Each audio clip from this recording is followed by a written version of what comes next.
Hello and welcome to my dear students.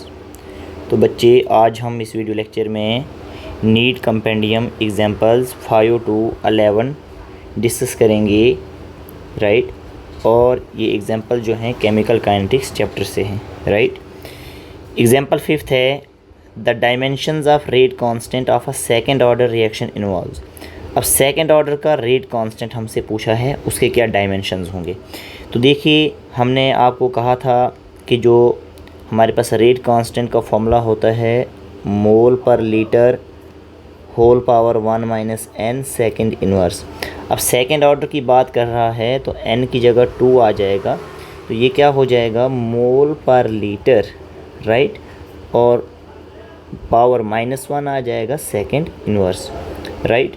तो इसमें क्या हो जाएगा, ये मोल इन्वर्स हो जाएगा, राइट। ये क्या हो जाएगा मोल इन्वर्स, ओके, और लीटर सेकंड इन्वर्स। तो ये डायमेंशंस आ जाएंगे mole inverse litre second inverse, right. I hope कि आपको ये समझ आ गया, बहुत इजी क्वेश्चन है, राइट।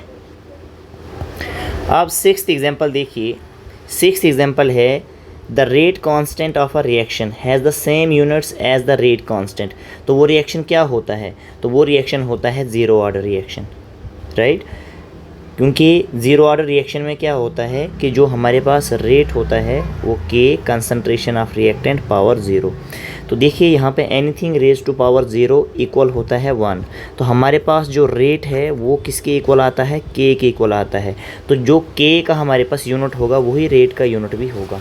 तो ये किस रिएक्शन के लिए होता है, first order zero order reaction के लिए होता है। तो ये क्वेश्चन ऑब्जेक्टिव टाइप के लिए इम्पॉर्टेंट है, राइट। अब देखिए next question, the rate constant of nth order has units. जो nth ऑर्डर होगा उसके लिए क्या यूनिट होगा, तो nth ऑर्डर जो होगा, ठीक है, उसके लिए रेट इक्वलेंट टू के कंसंट्रेशन पावर n होगा, राइट। अगर हमको के का जो है यूनिट बताना है, रेट कांस्टेंट का बताना है, तो के हो जाएगा rate concentration power n, right. देखिए रेट का यूनिट होता है मोल पर लीटर सेकंड इन्वर्स, और कंसंट्रेशन होता है मोल पर लीटर पावर n आ जाएगा। तो बाद में ये मोल पर लीटर क्या हो जाएगा, जब ये न्यूमरेटर में आएगा तो ये मोल पावर 1 माइनस n, राइट, और ये क्या हो जाएगा लीटर n-1 सेकंड इन्वर्स। ये सॉल्व करके हमारे पास आंसर ये आ जाएगा, ओके। एग्जाम्पल 8 है on which of the following factor the rate constant does not depend. Temperature हमने पढ़ा था, राइट, टेम्परेचर के भी ऊपर भी डिपेंड करता है, ठीक है, कैटलिस्ट के ऊपर भी डिपेंड करता है, राइट। नेचर ऑफ रिएक्टेंट्स, हम रेट कांस्टेंट के की बात कर रहे हैं कि के किसके ऊपर डिपेंड नहीं करता है, ठीक है। तो हमारे पास जो है नेचर ऑफ रिएक्टेंट इसके ऊपर भी डिपेंड करता है, लेकिन जो कंसंट्रेशन है rate constant is independent of the concentration of reactant. जो रेट कांस्टेंट के है, ठीक है, ये कंसंट्रेशन ऑफ रिएक्टेंट पे क्या होता है, इंडिपेंडेंट होता है, राइट, ज़ीरो ऑर्डर रिएक्शन में, ओके। ये एग्जांपल 8 हो गया। अब देखिए एग्जांपल 9, ये हमने क्लास में भी आपको मैकेनिज़्म में बताया था, NO2F2 के साथ रिएक्ट करके 2 टाइम्स NO2F बताता है, ठीक है, फॉर्म होता है। तो मैकेनिज़्म इसका जो है फर्स्ट स्टेप में हमने ये बताया था आपको, ये स्लो स्टेप है, और सेकंड स्टेप में ये बताया था फर्स्ट स्टेप है। तो रेट डिटरमाइनिंग स्टेप क्या होता है, रेट डिटरमाइनिंग स्टेप जो होता है वो स्लोवेस्ट स्टेप होता है। तो ये रेट डिटरमाइनिंग स्टेप ये होगा, तो रेट इक्वल टू के, राइट, के NO2 एंड F2 दोनों का पावर क्या आ जाएगा, यहाँ पे 1 और 1 आ जाएगा, राइट। तो यहाँ पे ये K2 लिखा जाएगा अगर आप सेकंड स्टेप की बात कर रहे हैं, राइट। तो मॉलिक्यूलरिटी जो है 2 है इस रिएक्शन का, ओके। तो हमें कहा है कि आप जो है ऑर्डर बताइए और रेट ला एक्सप्रेशन लिखिए। तो देखिए रेट ला एक्सप्रेशन ये है और ऑर्डर इसका 2 है, ऑर्डर इसका 2 है, ओके। देखिए ये नेक्स्ट क्वेश्चन है, रेट ला बोला है कैलकुलेट करने के लिए। अब ये इक्वेशंस इन्होंने हमको लिख के दिए हुए हैं, राइट। तो ये K1 है फर्स्ट स्टेप और ये सेकंड स्टेप है K2, ये भी जो है मल्टीपल स्टेप्स में है। तो ये स्लो स्टेप है, तो हम जो रेट ला लिखेंगे स्लो स्टेप में लिखेंगे, तो K1, राइट, और ये जो हमारे पास रिएक्टेंट है इसका कंसंट्रेशन एक्सपेरिमेंटली 2 ही आया है, तो ये इसका रेट ला है, ओके। अब देखिए 11th एग्जाम्पल भी हमने आपको बताया है, राइट। तो जैसे O3 जो है डिकम्पोजिशन होके O2 बनेगा, तो फर्स्ट स्टेप जो है O3 इक्विलिब्रियम पे O2 + O बनेगा, राइट, K1 K2 बताया है, फिर O प्लस O3 जो है K3 rate constant 2 times O2 slow step ये बताया है। तो हमें यहाँ पे क्या लिखना है, रेट ला ही लिखना है, रेट लिखना है। तो रेट डिटरमाइनिंग स्टेप क्या होता है, स्लो स्टेप होता है। तो ये स्लो स्टेप है, तो इसका रेट क्या रहेगा K3, तो O3 और O की कंसंट्रेशन हमने यहाँ पे लिखा, राइट।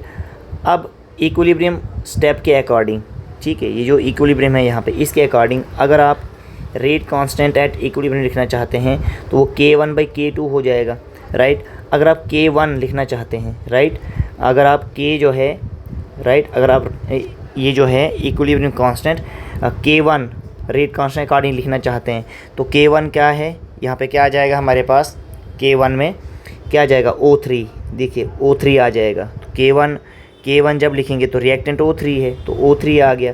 और जब आप K2 का लिखेंगे, राइट, तो K2 में हमारा रिएक्टेंट क्या रह रहा है, O2 प्लस O, तो ये आएगा यहाँ पे, राइट, सॉल्व करके यही आ रहा है, राइट। तो अगर हम यहाँ से ये जो है O का कंसंट्रेशन फाइंड करना चाहते हैं, राइट, दिस वन, हम जो है O का कंसंट्रेशन फाइंड करना चाहते हैं तो मैथमेटिकली क्या हो जाएगा, ये हमारे पास K1O3, राइट, K1O3 जो है ये कहाँ आ जाएगा, ये हमारे पास यहाँ न्यूमरेटर में आ जाएगा। कहाँ पे आ जाएगा, न्यूमरेटर में। और ये K2 और O2 डिनोमिनेटर में आ जाएगा, तो ये O का कंसंट्रेशन जो है इसके बराबर हो गया। अब रेट जो है K3 के लिए लिखेंगे तो K3 में हो जाएगा O3 का कंसंट्रेशन और O का कंसंट्रेशन। K3 O3 तो आपने ऐसे ही लिखा, तो ये कंसंट्रेशन O आपने यहाँ पे फाइंड किया, आप ये वैल्यू जो है यहाँ पे पुट कर सकते हैं, राइट। तो फाइनली जो रेट है, देखिए ये K1, ये K3 अपान K2, ये आपने यहाँ पे लिख दिया, ये O3 और ये O3 पावर 2 और ये O2 है पावर 1। तो ये सॉल्व करके K1 K3/K2 O3 पावर 2 है और O2 पावर जो 1 है ऊपर आके -1 हो जाएगा। तो इस तरीके से इसका जो है रेट लिखा जाएगा। तो ओवरऑल इस क्वेश्चन का हमको रेट लिखना है, क्या लिखना है, रेट लिखना है, राइट। क्योंकि ये मल्टीपल स्टेप है तो इसको जो है इस तरीके से लिखा जाएगा एट इक्विलिब्रियम, क्योंकि उन्होंने ये इक्विलिब्रियम स्टेज भी यहाँ पे दे के रखा है, तो इसलिए हमने इस क्वेश्चन को इस तरीके से सॉल्व करना है। तो फाइनल रेट आपके पास ये आएगा।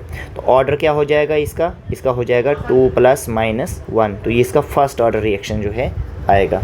ओके, तो हमने ये एग्जांपल जो हैं आपके साथ डिस्कस किए जो केमिकल काइनेटिक्स चैप्टर की बेसिस पे हैं, राइट। तो अभी तक जो है हम इस चैप्टर में देखिए एवरेज रेट भी पढ़ चुके हैं, इंस्टेंटेनियस रेट भी पढ़ चुके हैं, रेट ऑफ रिएक्शन भी पढ़ चुके हैं, right. Factors affecting rate of reaction भी पढ़ लिया है, जिसमें टेम्परेचर, कैटलिस्ट, कंसंट्रेशन हमने पढ़ा है, राइट। अरेनियस इक्वेशन अभी हमने नहीं पढ़ा है, राइट। रेट ला हमने पढ़ा किस तरीके से रिप्रेजेंट किया जाता है, ऑर्डर ऑफ रिएक्शन भी पढ़ा, ज़ीरो ऑर्डर, ठीक है, फर्स्ट ऑर्डर अभी हमको पढ़ना है, मॉलिक्यूलरिटी भी हमने टर्म पढ़ दी। तो अभी हमारे पास जो टॉपिक्स पेंडिंग है, एक तो अरेनियस इक्वेशन हमको पढ़ना है, कोलिजन थ्योरी पढ़ना है, राइट। तो ये दो जो है मेन टॉपिक्स अभी हमको पढ़ने के लिए हैं और फर्स्ट ऑर्डर रिएक्शन का डिटेल हमको पढ़ना है, राइट। तो आज हम इस वीडियो लेक्चर को यहीं पे स्टॉप करते हैं। Okay, thank you.